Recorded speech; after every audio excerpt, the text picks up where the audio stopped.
আরেক ভাই তো আমাকে যেই গালিগালাজ করছে, এই জাহিরে মুরাক্কাব, এই জাহিরে মুরাক্কাব, এই জাহিরে মুরাক্কাব। এক ভাই জামায়াত এবং আওয়ামী লীগ এমনি তাত্ত্বিক প্রমাণ করছে যে এটা নাকি বলে একই। শুধু তাই না, মওদুদির পরিবার ধ্যানে জ্ঞানে পশ্চিমা রীতিনীতিকে অনুসরণ করে, যেখানে ইসলামের কোনো বালাই নাই। আর একদিকে মুজিব ধর্মের অনুসারীরা বাংলাদেশ বাংলাদেশ করতে করতে চিল্লে গলা ফাটায় ফেলে, অথচ মুজিবের জীবিত উত্তরসূরিদের কেউ বাংলাদেশের নাগরিকই না। ওনার বক্তব্য হলো শেখ মুজিব ও তার সন্তানদের সবার মুখ হলো বাইরের দিকে, এরা জীবনযাপন করে বাইরে, কিন্তু এই দেশ পরিচালনা করতে চায়, আসলে তারা দেশপ্রেমিক না, তার মানে এই দেশ বিক্রি করা তাদের উদ্দেশ্য। এটা ওনার কথা। এটার সাথে জামায়াতের মিল কোথায়?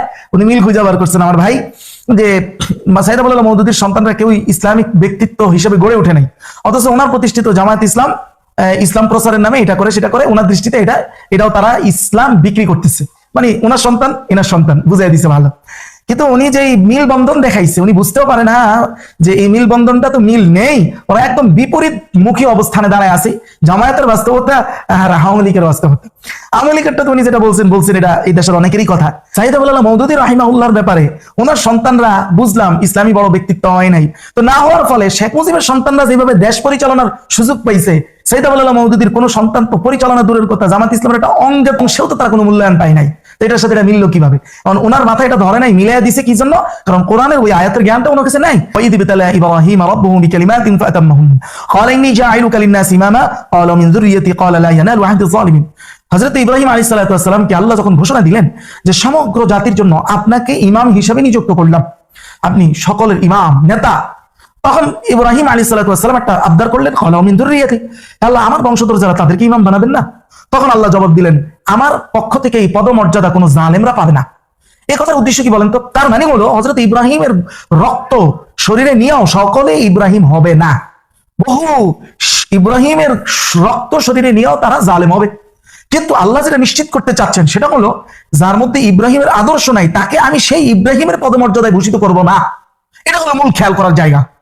হযরত নূহ আলাইহিস সালামের ছেলেই ওরসজাত ছেলে তার বাবার উপরে ঈমান আনে নাই, এটা খুব স্বাভাবিক। হযরত ইব্রাহিমের ব্যাপারে আল্লাহ এটাই বলতেছেন, তোমার রক্ত যাদের গায়ে থাকবে তারা সকলেই তোমার মতো হবে না, কেউ কেউ জালেম হবে। কিন্তু মূল জায়গাটা দেখার হলো এইটা, যে তারা কি এই পদমর্যাদায় অধিষ্ঠিত হয়েছে যেটাতে তুমি হয়েছো? ঠিক সাইয়েদুল্লাহ মওদুদি রাহিমাহুল্লাহ ওনার ছেলেরা ওনার মতো হয় নাই, এটা তো কথা ঠিক। নবীর ক্ষেত্রেই তো এটা আল্লাহ স্বাভাবিকভাবে বর্ণনা করলেন। ঘটনা এগুলো নবীদের ক্ষেত্রেই স্বাভাবিক, সাইয়েদুল্লাহ মওদুদির ক্ষেত্রে এগুলো অস্বাভাবিক হবে কেন? কিন্তু যেটা মূল দেখা সেটা হলো, তারা তার মতো না হওয়ার পরেও কি জামায়াতের কোনো একটা জায়গায় তাদের কোনো মূল্যায়ন আছে, পদবি আছে? কিছুই নাই। তাহলে আপনি আওয়ামী লীগের সাথে মিল পাইলেন কোথায়? যেটা একেবারে আকাশে পাতালে বিপরীত, এটা উনি এক জায়গায় দুই আঙ্গুলের মতো মিলিয়ে দেখাই দিয়েছেন, শুধু কোরআনের হয়তো এই আয়াত সম্পর্কে উনি জানেন না। আচ্ছা, এবার আসেন আমার এই ভাইয়ে বলতেছে যে আবুল আলা মওদুদি রাহিমাহুল্লাহ সূরা ফাতাহের 2 নম্বর আয়াতের তাফসিরে এমন কিছু লিখেছেন যেটা দ্বারা উনি প্রমাণ পেয়েছেন, প্রমাণ করেও দিয়েছেন, মাশাআল্লাহ মাশাআল্লাহ মাশাআল্লাহ, যে সাইয়েদুল্লাহ মওদুদি নবী বিদ্বেষী, নাউযুবিল্লাহি মিন যালিক। তো ভাইয়ের মূল ইয়াটা কি? ভাই মাঝখান দিয়ে একটা কথা বলি, এই যে আমি আগেও ভাবতাম ইউটিউবাররা যে আমাদের উলামায়ে কেরামের ভিডিও কাটসাট করে না, কিছুদিন আগে হাসান জামিল হাফিজাহুল্লাহ উনি একটা বক্তব্য দিয়েছিলেন, বক্তব্যের উদ্দেশ্য ভালো ছিল। উনি বুঝাইতে চেয়েছেন রাসূলুল্লাহ সাল্লাল্লাহু আলাইহি ওয়াসাল্লামের যে সাহাবীরা ছিলেন, ওনারা তো অনেকে আছে আমাদের সমাজে হাতের কর গুণে যদি হজ গোনা হয়, তাহলে হযরত আবু বকরের যতবার করেছে করের হিসাবে তার চাইতে বেশি উনি করেছেন। কিন্তু উনি এটাতে বুঝাইতে চেয়েছেন, অথচ আমি ওনার থেকে আবু বকর থেকে হাসান জামিল সাহেব হজ বেশি করলেও আবু বকরের একটা পায়ের স্যান্ডেলের ধুলার সম পরিমাণ মর্যাদা আমার নাই, এটা বুঝাইতে চাইছেন। এইটাকে আগে পর কাট করে দিয়া বেচারারে কিরকম অপরাধী বানায় দেওয়া হলো। আজও এই দেশের হাজার হাজার মানুষ মনে করে উনি আসলে বলছেন আবু বকরের চাইতে উনি বড়, নাউজুবিল্লাহ, অথচ সেটা বলেন নাই হুজুর।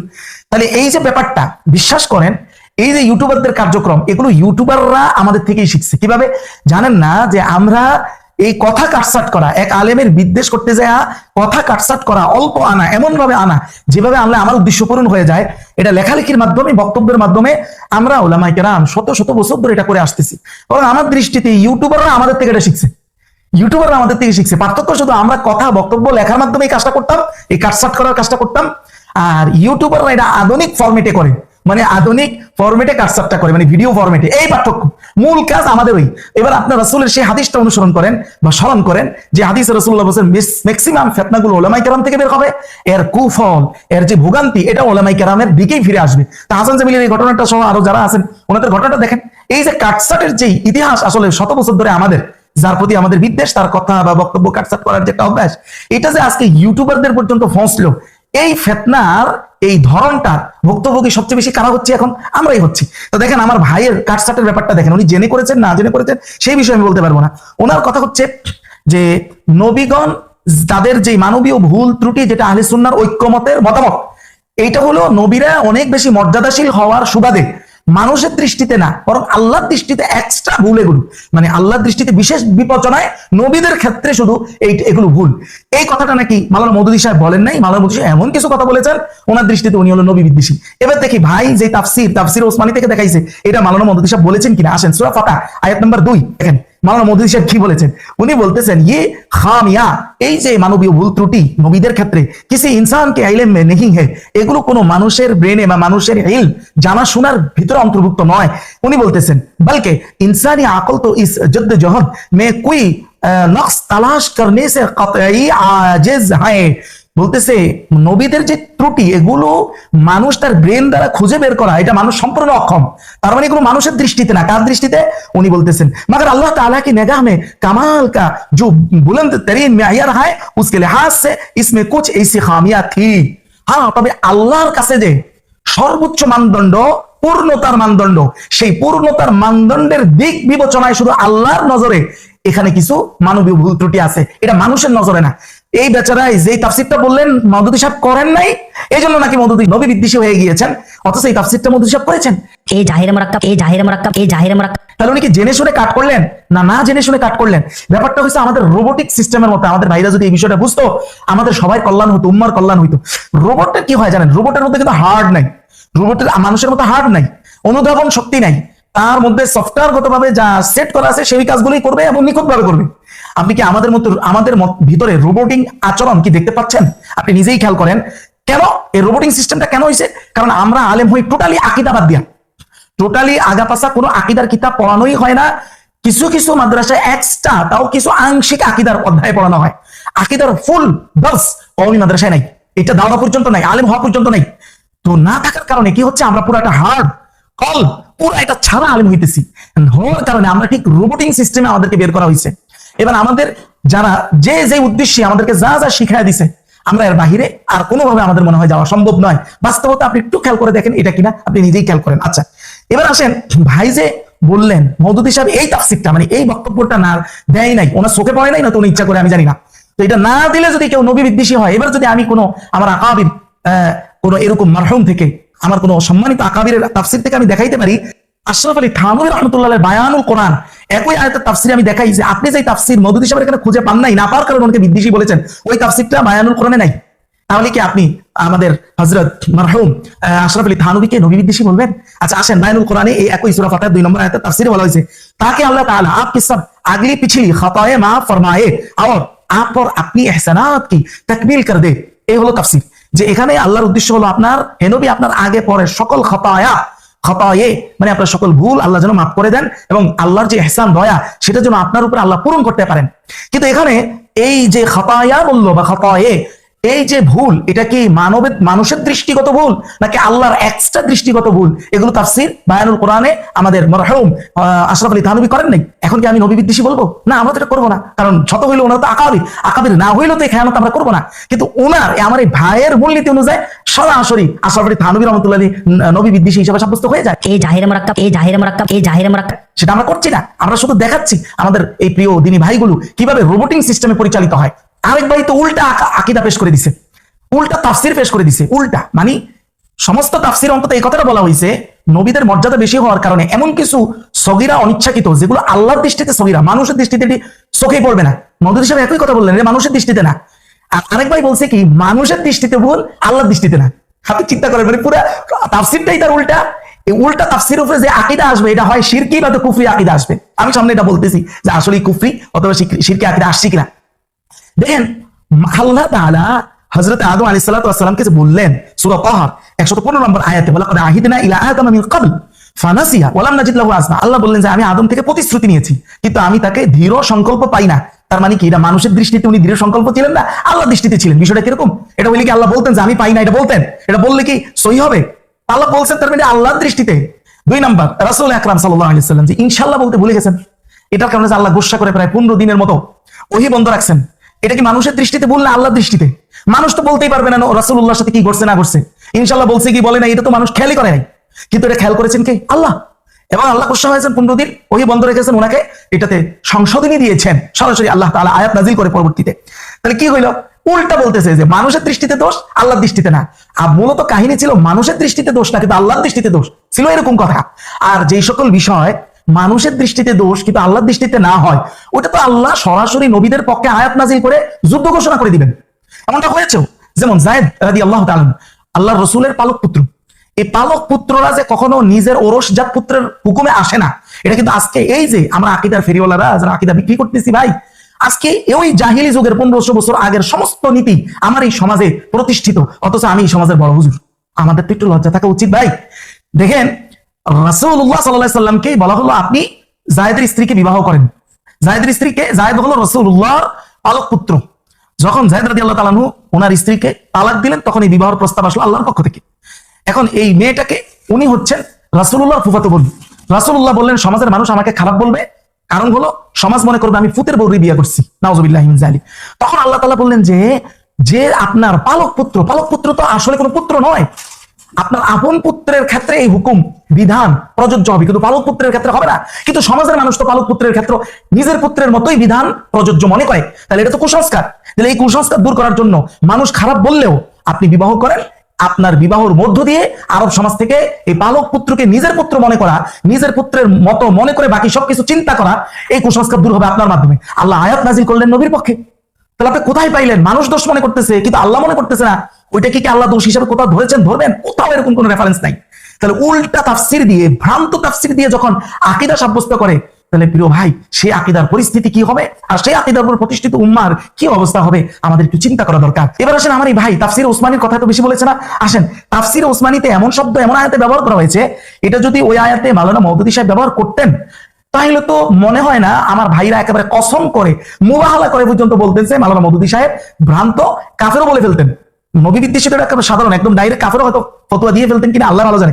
আসেন তাফসির ওসমানীতে এমন শব্দ আছে। সূরা বাকারার 36 নম্বর আয়াতটা দেখেন, ওই আয়াতের প্রেক্ষাপটে 9 নম্বর টিকা, এটা উর্দু হিসাবে লিখছে, এভাবে লিখতেছে যে ইস খাতা কি সাজা মে হযরত আদম और हवा और जो औलाद पैदा होने वाली थी। আচ্ছা, এখানে মূল কথাটা হলো হযরত আদমের গন্ধম খাওয়ার পরবর্তী অবস্থাকে তাফসির ওসমানীতে স্পষ্ট বলতেছে এই ভুলের শাস্তি, ইস খাতা কি সাজা মানে শাস্তি। তাহলে বুঝেন একজন নবীকে শাস্তিপ্রাপ্ত বলতেছে তাফসির ওসমানীতে। এই আয়াতে যদি মাওলানা মওদুদী সাহেব এই শব্দ ব্যবহার করতেন, কি হতো উপমহাদেশে? ভাই একটু কলিজায় হাতটা দিয়ে, বুকে হাতটা দিয়ে একটু একটা মিনিট চিন্তা করিয়েন। এই জাহিরে মুরাক্কাব, এই জাহিরে মুরাক্কাব, এই জাহিরে মুরাক্কাব। অথচ বাস্তবে এরা কেউ নবী বিদ্বেষী হলেন না, শুধু একটা মাজলুম ছাড়া। এটা আর কতদিন চলবে? আমরা উম্মাহকে এইভাবে কত ধ্বংস করবো প্রিয় ভাই? আল্লাহ আমাদের এই ভাইদেরকে ক্ষমা করুন। ওনারা এখন একটা নতুন কথা বলতেছেন, মাওলানা মওদুদী সাহেবকে বাঁচাতে গিয়ে আমরা বলে নবীদেরকে দোষ ত্রুটির মধ্যে ফেলে দিচ্ছি, নাউজুবিল্লাহি মিন যালিক। দেখেন তো আমরা যে বক্তব্য দিচ্ছি ভাই মাওলানা মওদুদীর ক্ষেত্রে, এটা মাওলানা মওদুদীর পক্ষের বক্তব্য নয়, বরং একই বক্তব্য দিতে হবে যদি সহিহ আহলে সুন্নাহর আকীদাকে টিকাইতে হয়। একই বক্তব্য দিতে হবে যদি আমাদের আকাবিরে দেওবন্দ ওনাদের তাফসীরের সঠিক ব্যাখ্যা করতে হয়। একই বক্তব্য আসবে, একই বক্তব্য দিতে হবে হোসেন আহমদ মাদানী তাফসীরকে নবী বিদ্বেষ থেকে যদি বাঁচাইতে হয়, এবং আশরাফ আলী থানভী তাফসীরকে যদি বাঁচাইতে হয়, এই তাফসীরে ওসমানী মাত্র যেটা দেখাইলাম এটাকে যদি নবী বিদ্বেষ থেকে বাঁচাইতে হয়, সেম বক্তব্যই আসবে যেটা মাওলানা মওদুদী সাহেবের ক্ষেত্রে দিচ্ছি। এই জাহিরে মুরাক্কাব, এই জাহিরে মুরাক্কাব, এই জাহিরে মুরাক্কাব। আপনি একটু দেখেন জালালাইনের বিখ্যাত সূরা কামালাইন, এই কিতাবে সূরা নসরের 4 নম্বর আয়াতের, এটা কি আমাদের আকাবিরা লেখেন নাই? উনারা লিখছেন, দেখেন স্পষ্ট ওয়াস্তাগফিরহু এর ব্যাখ্যা লিখতেছেন, यानी इस अजीम काम के सारा अंजाम देने में मुमकिन है कि कोई भूल चूक हुई हो। স্পষ্ট যে এই নবুয়তের যে জিম্মাদারি আজিম কাম, এটা করার ক্ষেত্রে সম্ভব আছে যে আপনার কিছু ভুল ত্রুটি হয়েছে। এটা কামালাইন বলতেছে, ফখরুদ্দিন আমাদের একজন বিশিষ্ট আকাবির, তার লেখা। এই আকাবিরের এই লেখার সঠিক ব্যাখ্যা করতে হলেও সেই বক্তব্যই দিতে হবে যেই বক্তব্য আমরা সাইয়েদ আবুল মওদুদীর ক্ষেত্রে দিচ্ছি। এই জাহিরে মুরাক্কাব, এই জাহিরে মুরাক্কাব, এই জাহিরে মুরাক্কাব। এটা এখন ব্যাপার হয়েছে কি জানেন, আল্লাহ কেন কোরআনে বারবার ইহুদি মুসা ইহুদি মুসা ইহুদি মুসা এই আলোচনাগুলো সবচেয়ে বেশি করেছেন? কেন করেছেন? কারণ হলো ইহুদিদের সমস্ত স্বভাব মারাত্মকভাবে উম্মাহের মধ্যে দেখা দিবে। এই একটা দেখেন দেখা দিয়েছে কিনা, ইহুদিরা যুগের পর যুগ লালন করেছে শেষ নবী আসবে তাদের বংশ থেকে, এটা তারা কট্টরভাবে বিশ্বাস করত। কিন্তু বাস্তবে যখন নবী চলে আসলো আর তারা দেখলো যে তাদের এই বিশ্বাস অনুযায়ী হয় নাই, তারা চমকে গেল এবং তারা এতটাই ঘাবড়ে গেল যে তারা এগুলো সচক্ষে দেখেও তারা এগুলো কোনোভাবে মাইনা নিতে পারে নাই। কি বছরের পর বছর যেহেতু আমাদেরকে আকীদা না পড়ায়া আলেম বানানো হয়েছে, এখন আমাদের ওলামা হযরতরা আমাদেরকে যেটা বলে দিয়েছিলেন, আর এটার উপরে আমাদের কোরআনের পর্যায়ে যখন বিশ্বাস চলে গেছে, হঠাৎ করে আমরা যখন এইভাবে দেখাচ্ছি, তাও আমাদের অনেক প্রিয় ভাইদের অবস্থা ঠিক ওই যে ইহুদিরা যেভাবে তার বিশ্বাসটা এমন চরমভাবে ভাঙ্গার কারণে তারা এটা কোনোভাবে মাইনা নিতে পারে নাই, আমাদের প্রিয় অনেক দিনী ভাইদের হয়তো অবস্থাটা এরকমই হচ্ছে। আমরা তাদের জন্য আল্লাহর কাছে রহমত কামনা করবো। দেখেন, আমরা মাওলানা মওদুদী সাহেবের ব্যাপারে যে কথাগুলো বলছি, স্বয়ং হোসাইন আহমদ মাদানীকে বাঁচাইতে একই কথা বলতে হবে। উনি ওনার মাকতুবাত শেখুল ইসলাম এর জিলদ আউয়াল 266 নম্বর পৃষ্ঠায় কি কথা হযরত মূসার সাথে বলেন নাই যে কোই শুবা নেই কিস কদর বড় গুনাহ হয়, যে কোনো সন্দেহ নাই যেটা কত বড় গুনাহ। কোন কাজটা? হযরত মূসা আল্লাহর কিতাবকে ছুঁড়ে ফেলে দিয়েছিলেন। উনি বলেন এই ও কিতাব जो खुद को दी गई, এটা সেই কিতাব যা ওনাকে নবী হিসেবে দান করা হয়েছিল, ওইটাকে ফেলে দেওয়াটা কত বড় গুনাহ। এটা বলে উনি বলছেন যে হ্যাঁ গুনাহ ঠিক আছে দেখতে, কিন্তু যেহেতু আল্লাহ ওনাদেরকে এই ব্যাপারে শাস্তি দেননি সেহেতু এটা গুনাহ নয়। তাহলে তাফসির ওসমানীতে মাত্র বললো হযরত আদম আলাইহিস সালামের শাস্তি হয়েছে, তাহলে শাস্তি হইলে তাহলে এটা সত্যিকারের গুনাহ। আমাদের হোসাইন আহমদ মাদানীর এই বক্তব্যটা, এই ব্যাখ্যাটা যদি সামনে রাখি, তাহলে তাফসির ওসমানী যেটা শাস্তি বলতেছে হযরত আদম একজন নবী, ওই নবীর ক্ষেত্রে স্পষ্ট শাস্তি মানে এটা তাহলে একদম রিয়েল গুনাহ। উনি তো এটাই বোঝাচ্ছে। এইভাবে এই জিনিসগুলোকে যদি কেউ বিকৃত করতে চায়, চরমভাবে বিকৃত করতে পারবে, কিন্তু আমরা তো সেটা বলছি না। আমরা জানি ওনারা শব্দ যেটাই ব্যবহার করুক, ব্যাখ্যা যেভাবেই করুক, ওনার উদ্দেশ্য একটা জায়গায়, যে নবীদের সগীরা যেটা হয় সমস্ত আহলে সুন্নাহর ঐক্যমত, ওনারা ঘুরে ফিরে আসলে ওটাই বোঝাইতে চাচ্ছেন। শব্দ আমাদের আকাবিররা যেটাই ব্যবহার করুক, ব্যাখ্যা ওটাই হবে। এখন এটা তো আমরা ব্যাখ্যা করতেছি কারণ ওনাদের প্রতি তো আমাদের কোনো জাতি দুশমনী নাই, ওনাদের অস্তিত্বের কারণে আজকে আমাদের অস্তিত্ব, আমাদের দুশমনী থাকতেই পারে না। কিন্তু যে দুশমনীটা আমাদের আসছে সাইয়েদ আবুল মওদুদীর ব্যাপারে, এই জন্যই এই ফলাফলটা এইভাবে আসতেছে বারবার। এই জাহির মুরাক্কাব, এই জাহির মুরাক্কাব, এই জাহির মুরাক্কাব। প্রিয় ভাই, একটু চিন্তা করা দরকার। আসলে আপনারা যেটা বলতেছেন মাওলানা মওদুদীকে সহিহ প্রমাণ করতে আমরা নবীদের দোষ ত্রুটি এইভাবে বর্ণনা করতেছি না ভাই, বরং আহলে সুন্নাহর প্রকৃত আকীদা যদি বাঁচাইতে হয়, মতামত এটাই দিতে হবে। আহলে সুন্নাহর চূড়ান্ত আকীদা কি বলেন তো? ইমাম তাফতাজানির আকীদা কি? আমাদের ইমাম আবু হানিফার আকীদা কি? দেখেন, তাফতাজানির কিতাবে যে চূড়ান্ত কথা নবীরা ভুলবশত সগীরা করতে পারেন, এটা সম্ভব, এটা আহলে সুন্নাহর আকীদা। এটার বিপরীত আকীদা হলো কুফরি আকীদা। তাহলে সেই কুফরি আকীদা থেকে বাঁচতে হলে আমাদেরকে এটা দলিল দিয়ে প্রমাণ করতে হবে। শুধু সাইয়েদ আবুল মওদুদীকে বাঁচানো এখানে মূল উদ্দেশ্য হতে পারে না। আর সাইয়েদ আবুল মওদুদী এতটুকু শব্দ ব্যবহার যেগুলো এভেলেবেল আমাদের সকল আকাবিররা করেছে, তাও যদি তিনি নবী বিদ্বেষী হন, তাহলে তার চাইতে শক্তিশালী কথা যিনি বলেছেন ইমাম বাকিল্লানি, আহলে সুন্নাহর একজন শক্ত ব্যক্তিত্ব, তিনি তো বলেছেন নবীরা কবিরাও সম্ভব অনিচ্ছায়, কবিরা। তাইলে সাইয়েদ আবুল মওদুদীকে আপনি এত অন্যায় ভাবে, এত অযাচিত ভাবে একটা রোবটিং সিস্টেমে আইসা, কোনো মনে হয় যেটা মানবীয় কোনো বিবেচনা নাই এখানে, জাস্ট রোবটের মধ্যে যেভাবে 100 বছর ধরে আমাদের সেভ করে দেওয়া হয়েছে, ঠিক এমন অবস্থায় আইসা আপনি তাকে কি বলে নবী বিদ্বেষী বানাচ্ছেন। তাইলে এর চাইতে বহুগুণ শক্ত কথা ইমাম বাকিল্লানি বলছেন, তার ব্যাপারে আপনার কোনো হুকুম নাই। এই জাহির মুরাক্কাব, এই জাহির মুরাক্কাব, এই জাহির মুরাক্কাব। কারণ আপনার রোবটিং সফটওয়্যারের মধ্যে তার ব্যাপারে কোনো হুকুম নাই, নবী বিদ্বেষের কোনো হুকুম দেওয়া নাই। আপনি বলবেন না ভাই এটা কি হতে পারে? আল্লাহ কি আমাদেরকে রোবট হিসেবে বিবেচনা করে বিচার করবেন নাকি মানুষ হিসেবে? তারপর তাফতাজানি যেখানে বলেছেন নবীরা ইচ্ছাকৃত সগীরা করতে পারে, যার ধারে কাছেও তো সাইয়েদ আবুল মওদুদী হয়তো বলেননি, তাহলে আপনি তাকে এইভাবে রোবটের মতো আপনি তাকে নবী বিদ্বেষী বারবার বলতেছেন, আল্লাহ কি আপনাকে এই বিবেচনায় বিচার করবে? শুধু তাই না, ইমাম আবু হানিফার ফিকহুল আকবার 105 নম্বর পৃষ্ঠা, যেটা মোল্লা আলী কারি সরা করেছেন, আমাদের আকাবির নয়, তিনি কি বলেননি নবীদের কাজের মাঝে অনিচ্ছাকৃত ভুল হতে পারে? তাহলে আপনি শুধু মাওলানা মওদুদী সাহেবকে বিদ্বেষ করতে যায়, এই আহলে সুন্নাহর এই মূল আকীদা থেকে বাইরে যায় আপনি আমাদেরকে কুফরের দিকে ঠেলে দিবেন। শুধু তাই না, আপনি দেখেন উসুলউদ্দিন ইনদাল ইমাম আবি হানিফা, ইমাম আবু নিজের বক্তব্যটা শুনেন, 1 নম্বর খণ্ড 483 নম্বর পৃষ্ঠা। আল ইমাম আবু হানিফা কি বলেছেন? আল আম্বিয়া আলাইহিস সালাতু ওয়াস সালাম মুনাজ্জাহুন আনিস সাগাইর ওয়াল কাবাইর ওয়াল কুফর ওয়াল কাবাইহ, যে কবিরা সগীরা গুনাহ থেকে নবীগণ, উনি বলেন যে ওনার ভাষাটা হলো এটা, যে এটা মুক্ত, তবে কানাত মিনহুম জাল্লাত ওয়া খাতায়া, কিন্তু নবীদের জাল্লাত, যেটা বাংলা অর্থ পদস্খলন, ভুল, খাতায়া মানে ভুল, এটা হতে পারে। এরপরে স্পষ্ট আবু হানিফা বলতেছেন আম্মা জাল্লাত ফাগাইর মাসুমিন আনহা, নবীরা কবিরা, ইচ্ছাকৃত খেয়ানত, এগুলো সবকিছু থেকে মুক্ত। এমনকি তারা তাবলীগুর রিসালা, উম্মাহের কাছে রিসালাত যে পৌঁছাইছেন, আরেকটা রিসালাত বাস্তবায়ন করেছেন, পৌঁছানোর ক্ষেত্রে কোনো ভুল হয় নাই, বাস্তবায়নের ক্ষেত্রে যায় বলতেছে ওনারা আম্মা জাল্লাত, এই যে পদস্খলন বাস্তবায়নের ক্ষেত্রে, ফাগাইর মাসুমিন আনহা, এগুলোর থেকে নবীরা মাসুম না। তাহলে ইমাম আবু হানিফাকে বাঁচাইতে হলেও তো আমার একই বক্তব্য দিতে হবে যেটা মাওলানা মওদুদীর ক্ষেত্রে আমি দিচ্ছি। শুধু তাই না, আর তাফসীরুল বাসীত 3 নম্বর খণ্ড 337 নম্বর পৃষ্ঠা স্পষ্ট বলা হয়েছে মা নুকিলা আনকুম মিন তাওয়াইফিল উম্মাহ আল কাউল বি আল ইসবাহ মুতলাকান আযমুহুম কাওলান লিযালিকা রাফিদা, যে উম্মাহের সবচেয়ে গোমরাহ দল যারা নবীদেরকে ফেরেশতার মতো মাসুম, মানে টোটাল কোন দিক থেকেই তাদের কোনো ত্রুটি হতেই পারে না, এই আকীদা উম্মাহের সর্বপ্রথম যারা রাখতো তারা হলো শিয়া রাফেজি। আজকে আপনি মওদুদী বিদ্বেষ করতে যায় আপনি আমাকে শিয়া রাফেজির আকীদার দিকে ঢুকায় দিবেন, এটা কি হতে পারে ভাই? গায়বুল কোরআন ও রাগাইবুল ফুরকান, এই কিতাবের 256 নম্বর পৃষ্ঠা স্পষ্ট লেখা হচ্ছে ওয়া শিয়া লাম ইউজাওয়িজু সাগীরা ওয়ালা কাবীরা মিনহুম লা আমদান ওয়ালা সাকবান ওয়ালা আলা সাবিল আত-তাউইল ওয়াল খাতা। একমাত্র শিয়ারাই পৃথিবীতে আছে যারা নবীদের ক্ষেত্রে সগীরা কবিরা, ইচ্ছায় অনিচ্ছায় কোন দিক থেকে কোন ত্রুটি হইতে পারে না, এই আকীদা রাখে। আর এই আকীদার কারণে একজন শিয়া হইল, এই আকীদার কারণে একজন শিয়া মুসলমান থেকে খারেজ হয়ে গেল, আর সেই আকীদা আমাকে মুসলমান বানানোর জন্য যুগের পর যুগ সিস্টেম আপনি শিখাচ্ছেন মওদুদি বিদ্বেষের স্বার্থে। এটা কি হতে পারে? এই জাহিরে মোরাক্কাব এই জাহিরে মোরাক্কাব এই জাহিরে মোরাক্কাব এটা উম্মাহের আমানত হতে পারে?